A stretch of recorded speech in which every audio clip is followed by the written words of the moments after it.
This is the elevator at 62 East State Street, another primary health network building in Sharon, Pennsylvania. This is an old Westinghouse elevator, had a manual door, but it was automated, has EPCO inch-line hall stations, and it probably has like circle line or something on the inside. So sadly, I did get a slot on mods, but it still looks interesting. It's only that part that opens. This part's like a decoy. That's interesting. We have inch-line lanterns, but neither of them work. Yeah, but it's circling on the inside. This thing is pretty small, but it's an old Westinghouse. Okay, on the basement, here you go. Probably Schindler did the slot mod. Single speed traction. Here's the basement. There's a swing door down here.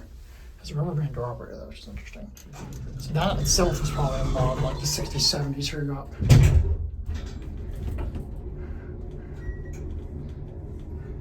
It definitely sounds like a classic Westie selector. Here are two.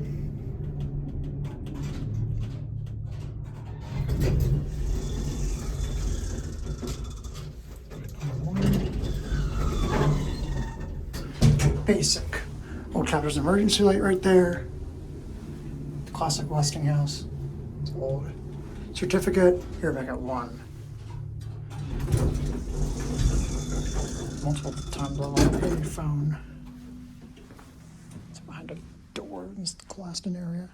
Oh, now the unused light's on. Of course, that's gonna be it.